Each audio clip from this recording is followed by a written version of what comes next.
The midnight swim. I've always loved night swimming. There's something magical about the way the moonlight dances on the waves, how the water feels like silk against your skin in the darkness. At least, that's what I used to think. Now the very thought of entering the ocean after sunset makes my blood run cold.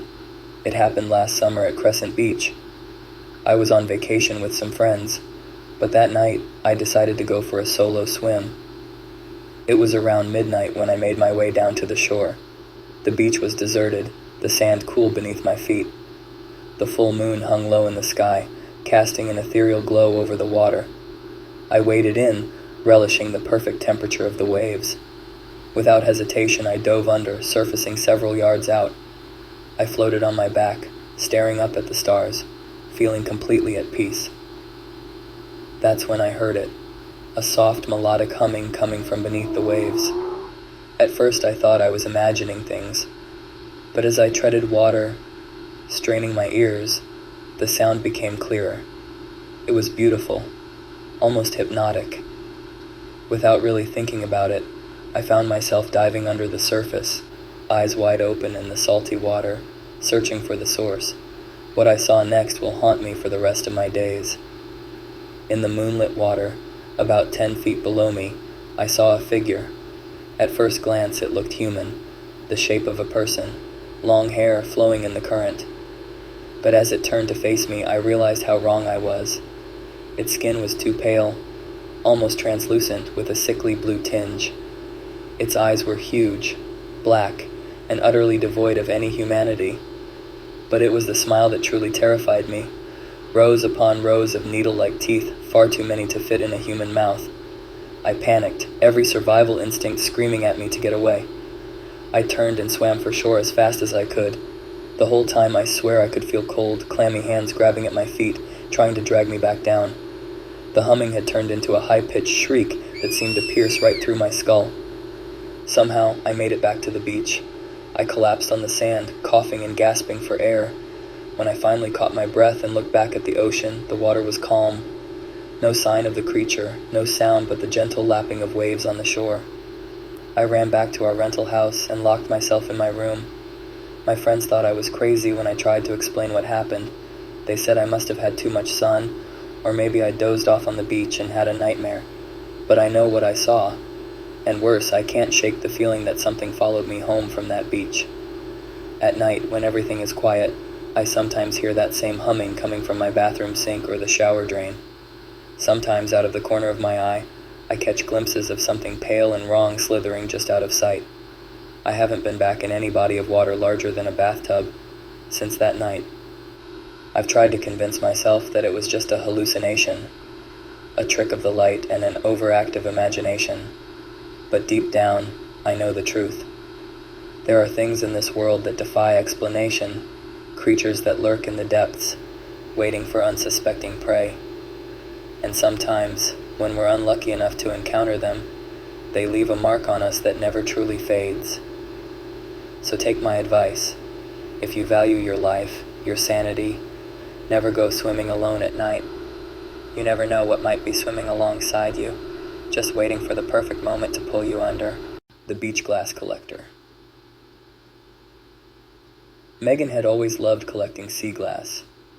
There was something magical about these bits of broken bottles and jars, tumbled smooth by the ocean waves. So when she moved to a small house near Glass Beach in Fort Bragg, California, in 2019, she thought she'd found paradise. Glass Beach was famous for its abundance of sea glass, the result of years of garbage dumping in the early 20th century. Now it was a beautiful testament to nature's ability to transform man-made waste into something beautiful. Megan spent her weekends combing the beach, adding to her growing collection of colorful glass pieces. But one day, she found something unusual, a large piece of deep red glass almost the size of her palm. Red sea glass was incredibly rare, and she'd never seen a piece this big. Excited by her find, Megan took it home and added it to her collection. That night, she had vivid, unsettling dreams of drowning, of being pulled beneath dark waves by unseen hands. She woke up gasping for air, her sheets soaked with sweat. Over the next few weeks, strange things began to happen. Megan would wake up to find her sea glass collection rearranged, the red piece always in the center. She'd hear the sound of glass clinking together in the middle of the night, but when she checked, nothing would be out of place. Her dreams grew more intense. Now she saw visions of a shipwreck, of sailors drowning, as a cargo of red glass bottles sank into the depths. She'd wake up with the taste of salt water in her mouth and the feeling of sand between her toes, even though she hadn't been to the beach. Concerned, Megan decided to research the history of Glass Beach. She discovered that in 1915, a ship carrying a cargo of red glass from Italy had sunk off the coast near Fort Bragg. Many lives were lost, and locals had long whispered about the beach being haunted by the ghosts of the drowned sailors. Megan was skeptical of ghost stories, but she couldn't shake the feeling that something was wrong. She decided to return the red glass to the beach, hoping it would end the strange occurrences. The night after she returned the glass, Megan had one final dream. She saw a group of sailors on a moonlit beach, each holding a piece of red glass. As she watched, they walked into the sea, the glass glowing like embers in their hands. When they disappeared beneath the waves, Megan felt a sense of peace wash over her. She never found another piece of red sea glass, and the strange events stopped. But sometimes, on foggy nights, beachgoers report seeing ghostly figures walking into the sea, carrying glowing red lights. And every so often, someone finds a piece of red sea glass, only to be haunted by dreams of the sea until they return it to the waves. Megan still collects sea glass, but now she's careful about what she brings home. After all, some things are meant to stay where they belong, lost at sea. The vanishing tides. I've been a lifeguard at Crescent Bay for over a decade. I thought I'd seen it all. Rip currents, jellyfish stings, even the occasional shark scare. But nothing could have prepared me for what happened last summer. It started on a Tuesday. The beach was packed, as usual for a hot July day. Around noon, I noticed something odd. The tide was going out, but much faster than normal. Within minutes, the water had receded nearly 100 yards, leaving behind stretches of wet sand dotted with stranded fish and confused beachgoers. As the head lifeguard, I decided to clear the beach. Something felt off, and I didn't want to risk it. Most people left without much fuss, but a few stubbornly remained, excited by the unusual phenomenon. That's when we heard it. A low rumbling sound coming from the direction of the ocean. I turned to look and my blood ran cold. A wall of water was racing towards the shore, easily 30 feet high. A tsunami. I screamed at everyone to run, to get to higher ground. Most of the remaining people fled, but to my horror, I saw a young boy, no more than 7 or 8, frozen in fear near the water's edge. Without thinking, I sprinted towards him.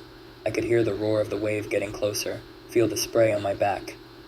I scooped up the boy and ran as fast as I could towards the cliffs at the end of the beach. We barely made it. The wave crashed against the rocks below us, the force of it shaking the ground beneath our feet. As the water receded, I looked out over the beach, expecting to see devastation. But what I saw made no sense. The beach was empty, not just of people, but of everything. No umbrellas, no towels, no forgotten toys. It was as if the wave had washed away every trace of human presence. And then, to my disbelief, I watched as the sea began to boil.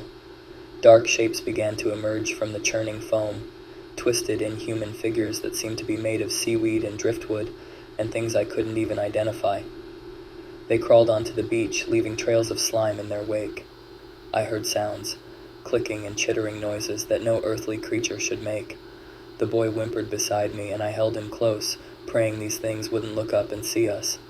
For hours we watched as these creatures scuttled across the sand, seeming to search for something. As the sun began to set, they retreated back into the sea, disappearing beneath the waves. When we finally dared to come down from the cliffs, the beach was normal again. Umbrellas and towels were back in place as if they'd never left. People were swimming and sunbathing, seemingly unaware that anything had happened. I tried to report what I'd seen, but no one believed me. They said I must have fallen asleep on duty and had a nightmare. Even the boy I saved had no memory of the event. I quit my job as a lifeguard that day. I couldn't bear the thought of watching that beach anymore, wondering when those things might return. Now I can't look at the ocean without feeling a deep sense of dread. because I know the truth. Our world is just a thin veneer, a fragile illusion. And sometimes, when the tides are right, that illusion can be washed away, revealing the horrifying reality that lurks beneath the waves. So the next time you're at the beach and you see the tide going out unusually fast, don't stick around to see what happens next. Run. Run as fast as you can, and don't look back. Because some tides, when they come in, bring more than just water with them.